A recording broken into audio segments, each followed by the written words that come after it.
Hello guys, જય માતાજી, જય શ્રી કૃષ્ણ, જય હિન્દ, જય Bharat. Welcome to our new blog. તો ફરીથી ઘણા સમય પછી તમારો બ્લોગમાં ખૂબ ખૂબ સ્વાગત છે. આજે સવારે વાગ્યા છે 6:15. હું ઉઠી ગયો છું 5:45, નાહી ધોઈ એકદમ રેડી થઈ ગયો છું. તમને લાગતો હશે કે હું ક્યાં જાઉં છું? હું જાઉં છું એક મસ્ત જગ્યાએ. તમને આવી જશે મજા કે ભાઈને बाद में बताऊंगा.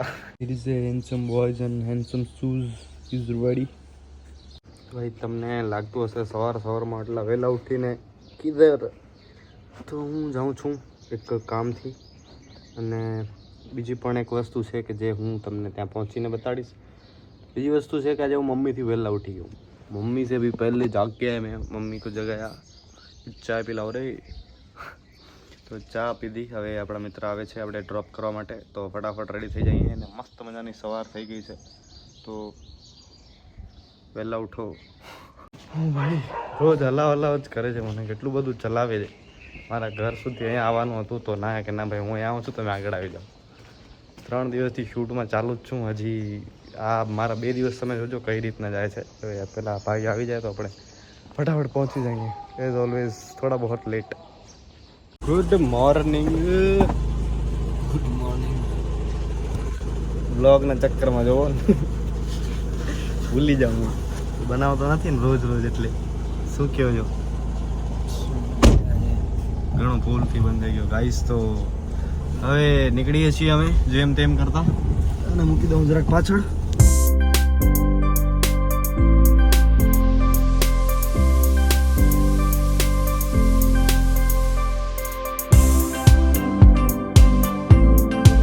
ભાઈ અમે એરપોર્ટ જવા માટે નીકળી ગયા છીએ. અને હું પહેલી વખત એકલો જઈ રહ્યો છું ભુજ એરपोर्ट છેંટે नहीं बताएगा, हमें ब्लॉगिंग सीख रहा है.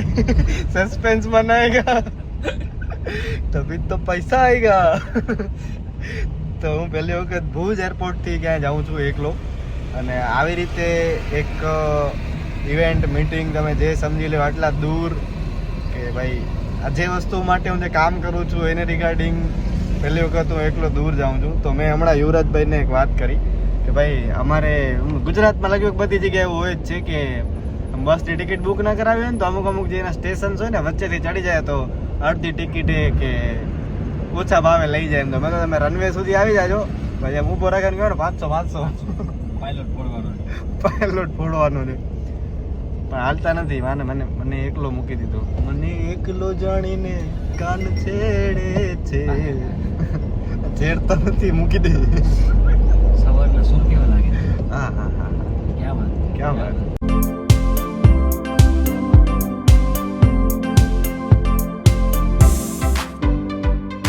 Finally we are reached at Bhuj airport. 10 વર્ષ પછી આવ્યો છું હું ભુજ એરપોર્ટમાં, એટલે no idea about anything. But ભાઈ અમારો એરપોર્ટ ક્યુટ એરપોર્ટ છે, એકદમ ક્યુટ. ભૂખી એરપોર્ટ. અને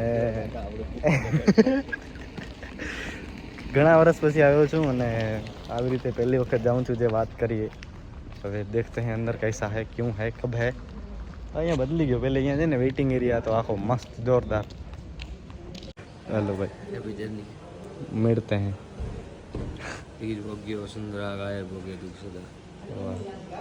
તો અંદર તો આવી ગયા છે અત્યારે. મને એમ કે પબ્લિક નહીં હોય કોઈ, પણ તો એ ઘણી બધી પબ્લિક છે અત્યારે. तो अब देखते हैं. थोड़ा सा ऐसा इलाज धक हो रहा है क्योंकि अकेले पहली बार जा रहे हैं, वरना कोई ना कोई साथ. अरे हिंदी શું કામ બોલ્યું મેં? હવે એમ વિચારું છું કે હિન્દીમાં બ્લોગ બનાવું. તમારું શું કહેવું છે? જસ્ટ આઈડિયા છે મને કે હવે જરાક હિન્દી બાજુ જઈએ તો બધા સમજી શકીએ અને બ્લોગ પણ કન્ટિન્યુ કરવા છે. પણ એઝ ઇટ ઇઝ બધા બ્લોગની જેમ આમાં પણ બોલીશ નક્કી ના કહેવાય કાંઈ. પછી જોઈએ એ રીતે સેટ થાય છે.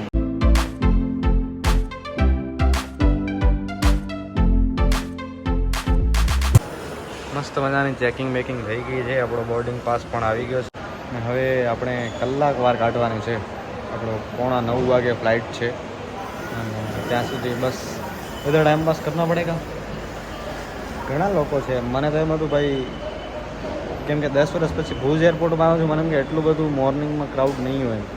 બટ ફિર ભી ભુજ બેઠા કંટાળા આવવા લાગ્યા. તો મેં કીધું ભાઈ આપણી બુક બાકી છે વાંચવાનું ચાલુ કરીએ. બસ પબ્લિક બહુ જ વધારે આવવા માંડી છે. તો મેં કીધું કે ખાલી ખોટું ડિસ્ટ્રેક્ટ થવું કે ડિસ્ટર્બ થવું કંટાળવું એના કરતાં બુક વાંચીએ. તો ભાઈ આ બુક તમે જરૂરથી વાંચજો. બહુ જ જોરદાર એકદમ સરસ મજાની બુક છે. અને આ પર્સપેક્ટિવથી તમે રાવણને નહીં જોયો હોય તો એના ઉપર આખી આ બુક છે. તો વાંચો, આપણી સંસ્કૃતિને સમજો અને ગમે ત્યાં જાઓ તો મોબાઈલની સાથે સાથે એક નાની એવી બુક પણ સાથે લઈ લો. તો જેટલું વાંચશો એટલું પામશો. એટલે વાંચવાનું રાખો થોડું ઘણું, ગુજરાતી, ઇંગ્લિશ, હિન્દી, જે ટાઈપનું તમને વાંચવાનું ગમતું હોય એ ટાઈપનું. પણ બુક સાથે થોડા કનેક્ટેડ રહ્યો તો you feel very free and live. મને ક્યાં છે ને એકલો રહેવા નથી દેતો. તો આપણા એક મહાન વ્યક્તિ આવી ગયા છે આપણી સાથે. ભાઈ બ્લોગ ચાલુ કરે અમે. ક્યાં વાત આના ટિકિટના વસૂલ તો કરવા પડશે ને. 100% કરવા જ પડશે, અઘરું છે બધું, ભેગું તો કરવું પડશે ને. બીજી એક વસ્તુ જે મને ખૂબ ગમી એમ કે ભાઈ હું જ્યાં જાઉં છું ને ઉવા જ ભાઈ જાય છે. બહુ મોટા ક્રિએટર છે, કચ્છનું જાણીતું નામ. બહુ મસ્તી સવારના સમયમાં. ભાઈ કેટલી વારથી તો મસ્ત બોલવા મળ્યો, કલાક વારથી બુક વાંચ્યો છું. રાવણ થઈ ગયો મગજમાં. તો આજે અમે ફ્લાઇટ તેરા ભાઈ ઉડાયગા. હું કો પાયલોટ બાજુમાં. આપણે બધાને ચાય દેવા જશું ભાઈ. ચાય. પહેલાં ઓલા ઓટો પાયલોટમાં નાખી દેશું, એટલે એમ કહીશું પછી ભાઈ આપણે ડાયરો ચાલુ કરશું અંદર પેટી પડી અરે વાળા વાહ. નાખી દે ઉમાં લગે. તો ભાઈ હવે क्या है मैं कहा पेटी ये ऐसा वगड़ता है वगाड़ता है, बहुत गर्म है. छुट डालता है ना इसमें तो जब आवाज बड़ा निकलता है, तुमको खबर नहीं है. ભાઈ હવે મજા આવશે વ્લોગમાં, હવે મજા આવશે. બાકી તમને આ વ્લોગમાં મને તો એમ જ હતું કે તમે મને જ સાંભળશો ખાલી, પણ હવે અમને બેન સાંભળશો. બે એવા છીએ. હજી સુધી બે થયા છીએ, હવે એમાં પહોંચીને ખબર નહીં કેટલા થાય. ઘડી ક્યાંક કોઈ એડ થઈ જાય. એમાં જીલભાઈ કરીને છે કે ઈ એક છે, પણ એ બહુ ઓછું બોલે છે. મારી સાથે જ છે એ બહુ ઓછું બોલે છે એટલે પછી ઓછું બોલते. વાઈફની સાથે છે ને, એકચ્યુઅલી મેરિડ છે. ઘણું આપણે કેવા છે. આગળ કોઈ નહીં, પાછળ કોઈ.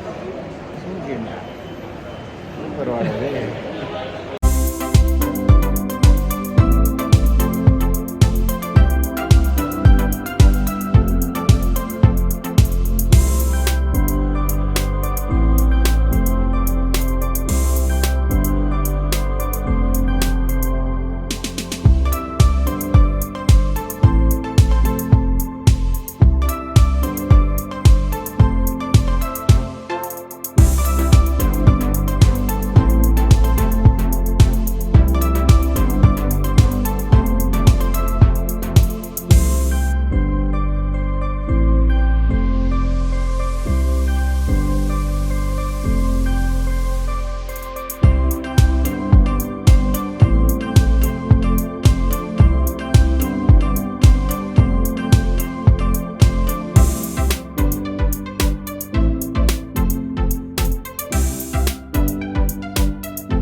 We have reached at Chhatrapati Shivaji Maharaj international airport.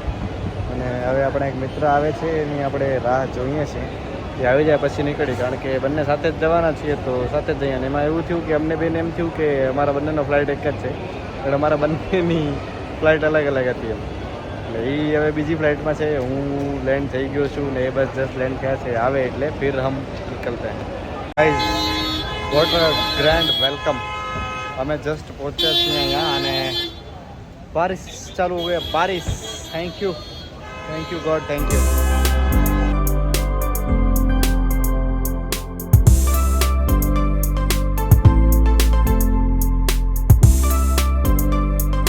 ભાઈ ખરેખર ખબર નહીં, મારો વરસાદનો ને મુંબઈનો કંઈક અલગ જ નાતો છે. હું જ્યારે મુંબઈ આવું ત્યારે વરસાદ થાય જ છે. જસ્ટ હજી ઉતર્યો છું અને હું ભાઈને ગોતું છું, પણ ભાઈ જે વરસાદ ચાલુ છે કાયદેસર ભાઈ, ખતરનાક. એટલે મજા આવે છે ને ટેન્શન થાય છે કે મેં પહોંચી ગયા કઈ છે.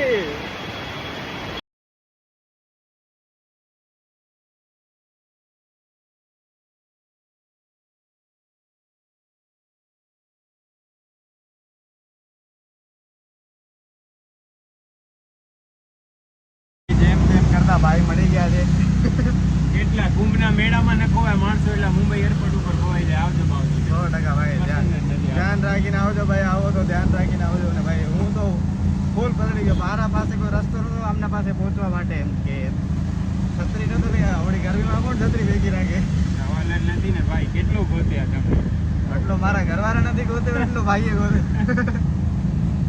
હજી તો બધો ખાલી એરપોર્ટ ઉપર જ એકબીજાને ગોતતા હતા. હજી તમે પહોંચશું એને અડધો કલાક લાગશે હજી તો. હેલો, ये एक लड़का नहीं है ये मेरी बहन है. પ્રણામ. Thank you. So yes, get up change અને આવી ગયા છીએ ઇવેન્ટ ઉપર. આ ઇવેન્ટ શેનું છે એ તમને હમણાં થોડી વારમાં જ બધું બતાડું. તો કેવું લાગુ છું મને કહેજો મારો ગેટઅપ, અને તમને અહીંયા પહેલાં પબ્લિક બતાડું.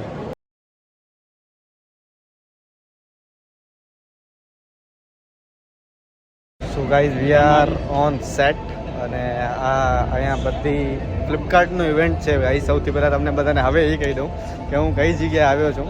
ફ્લિપકાર્ટનો ઇવેન્ટ છે, મેટા ઇન્સ્ટાગ્રામની ઓફિસ છે મુંબઈ ત્યાં. તો આ એનો આખો સેટ છે અને તમને આખો સેટ હું બેક કેમેરાથી બતાડું. વેઇટ. ને આ બધા જેટલા પણ અજીબ પ્રાણીઓ દેખાઈ રહ્યા છે બધા ક્રિએટરો છે. અમુક લાગતા નથી, અલગ વસ્તુ છે, પણ છે. ખબર જ નથી પડતી જો શું છે અમુક, એ જ ખબર નથી પડતી અમને કે અમુક તો અમે એવા જોયા એમ કે પણ એમ થયું કે પ્રજાતિ કઈ છે એ જ શું કામ છે એમ છે, શું છે એ નહીં, શું કામ છે કઈ દુનિયાનો જાનવર છે ને અહીંયા શું કામ આવે? No hate to anyone, but reality is reality. જે છે એ છે. Moment with everyone in the frame, and I can't help it, but I want to take a selfie right away. Can I have your phone? Fari? આપણે આવી ગયા છીએ meta office Mumbai, એટલે કે ફ્લિપકાર્ટનો event છે એના માટે. અને ફ્લિપકાર્ટના ઇવેન્ટમાં અહીંયા જેટલા લોકો તમને દેખાય ને તો એ બધા નોર્મલ લોકો નથી, બધા ઇન્ફ્લુએન્સર, બધા ક્રિએટરો છે. એટલે એક તો ઘણા બધા લોકોને જોઈએ મળીએ છીએ કેમ થાય છે. તો yes, this is the event. તો ગાઈઝ અહીંયા સ્નેપચેટ પણ છે. ફ્લિપકાર્ટનો તો આખો ઇવેન્ટ છે અને સાથે સાથે આખો ઇવેન્ટ, આખો વેન્યુ તમે જોવો એક વખત. આખો વેન્યુ બતાવો કેમેરામેન. બીજા વેન્યુ પછી તો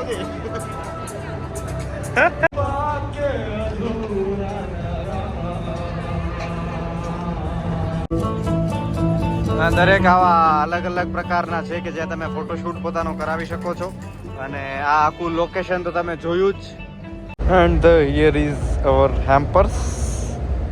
Big thank you for being here.